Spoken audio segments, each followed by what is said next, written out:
Hi, this is Betty Plus Books, and this is my November TBR. I'm feeling kind of crappy today, but November is coming up. It's the start of a new month, and I love planning out what I'm going to read, so that got me going for actually sitting down and filming this video today. Now, we have 30 days in November, and I have a goal of reading 100 pages a day, and those pages count whether they're read through actual pages or through audiobooks or ebooks or whatever. And so the total for the books that I plan should be about 3,000 pages for this month. So first, I know October is almost over, but I have been reading so many thriller and horror books that I've really liked this month that I'm still in the mood to continue that trend of horror and thriller and mystery. So the first few books on my TBR still fall in line with that, and I'm just going to pretend that October is still continuing, because if we can pretend that Christmas is almost here, I saw Christmas trees in my grocery store the other day. I can pretend that Halloween season extends through like just November 15th or something like that, right? So these first two are, I believe, murder mysteries. So the first is The Ivies by Alexa Donne. Now, I follow Alexa on YouTube, so I've been interested in actually reading her writing since I've been kind of listening to her writing advice for a while, even though I haven't really taken her writing advice because I have not been writing at all basically for the last few years. But I was interested in actually reading some of her work, and when I was looking through the book she's written, The Ivies was the one that really stuck out the most to me in terms of what would be my jam. So it reminds me of a book that I read in high school, which was called The Overachievers, which basically described all of these students and the pressures they had when getting into different colleges and different elite colleges. This feels kind of like that, but just with murder, which one can hope. I doubt it's going to be exactly the same, but if I even get a little bit of that vibe, I really liked that book in high school for some reason. The next is The 7.5 Deaths of Evelyn Hardcastle, and this one's kind of funny because I keep putting it on and off of my TBR because I keep hearing the 7 and the Evelyn, and I keep getting it confused when people talk about The 7 Husbands of Evelyn Hugo, which when they describe that, I don't think I'd be interested in it. But then I hear this actually being described again, and I realize, oh wait, I am interested in that. So I only realized in like the last month that these were two different books. I was like, okay, I can put this on my TBR and leave it there and know that I will probably enjoy it. So this is like a murder mystery where you keep reliving the experience of like finding the murder having happened through different people's experiences. I love seeing the same story through like alternate viewpoints or alternate timelines, and so I think this will be really interesting. Now, I have two arcs that I got from NetGalley that are coming out this month that also kind of follow that theme of mystery or thriller or horror and kind of fall again into the I'm just continuing October into November vibe. The first is Exposure by Louis Greenberg. This is published by Titan Books and comes out November 23rd. I really like the cover of this. I like the bright contrast between the yellow and the white and the black. And the description of this made me think of like the Night Circus meets Black Mirror, which I don't know if it's going to be anything like either of those two things, but if it is, that sounds super cool. I feel like it's going to be read in kind of a quirky style, and there are some books where that has really worked for me, but the vast majority of books that are written in a quirky style just don't jive with me. Even if the story's great, if it's written in second person or it has like way too many like slang words that are slang for the time, I don't really have the ability to get into it. It takes me out of the story too much.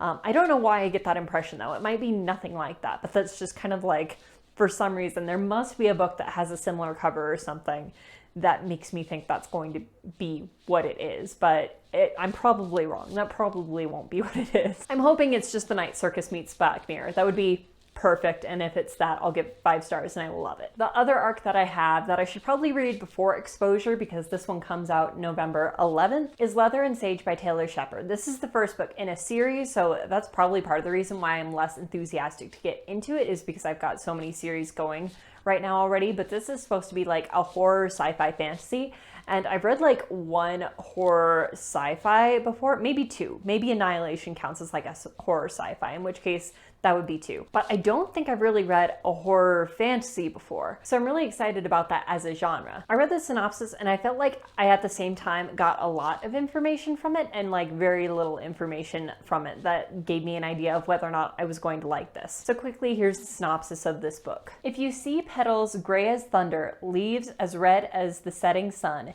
you run. Always run. As the future matron of the Orchard clan, Ellie prepares to lead while struggling against the spirit intent on devouring her mother's soul. When her sister becomes the Forsaken, Ali can save them all with a single act, but can she kill her sister? So that sounds very intense and intriguing, but it leaves me with more questions than answers. Like, is the Forsaken / her sister the one that's trying to devour her mother's soul? What is a Forsaken? Why did her sister become one? But I guess that's the things that are hopefully going to be answered in this book. So I'm going to be looking out for the answers to those questions. So finally, I have 3 books that are series continuations that I'm really excited to read. The first one is the 15th book in the October Days series, and that's When Sorrows Come. This came out in September, I believe. And I'm not gonna say much about this because it's the 15th book in the series and there's very little I can say about what I think is gonna happen without spoiling like a lot of what happens sometime in the first 15 books. So I'm gonna read this and that's all I'll say about it. Then I'm going to read The Galaxy and the Ground Within by Becky Chambers. This is the 4th book in the Wayfarer series. And I love these books because they're very atmospheric and also so focused on like the beautiful things about the differences between people through the lens of aliens. And I'm just really excited to read this one, and I actually really like how between the books there's enough of a connection where it's within the same world, but there's not so much of a connection that you actually have to remember anything from the previous books before reading them, because I don't. I remember like little bits and pieces of details that I love, but in terms of storyline, no memory whatsoever. I don't know what happened. The 3rd series that I want to continue is the First Law series by Joe Abercrombie.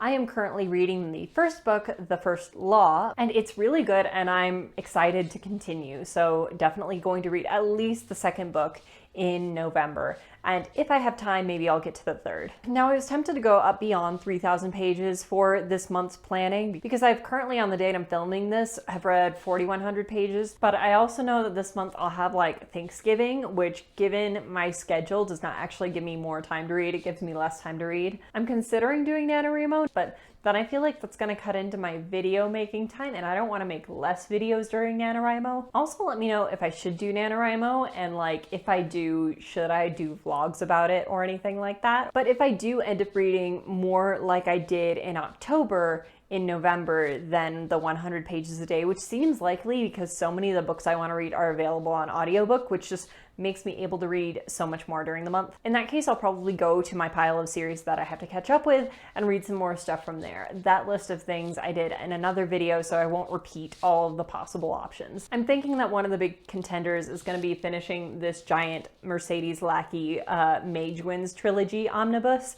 I am like somewhere around here in it. I read like the first book and then a little tiny bit of the 2nd book, but didn't get far into it before I like quit and started reading something else. I have it physically and I bought it, so I feel like I've got to read it. So that's it for the books that I plan to read in October. If you're planning on reading any of these books as well in October, please let me know. I would love to buddy read with people. I love doing book reviews, but I feel like it would be a lot more fun to bounce those thoughts off of other people. So please let me know if you're planning on reading the same things. Thank you for watching this video. If you liked it, please like and subscribe. I put out videos every Monday, Wednesday, and Friday, so I will see you very soon. Until next time, happy reading.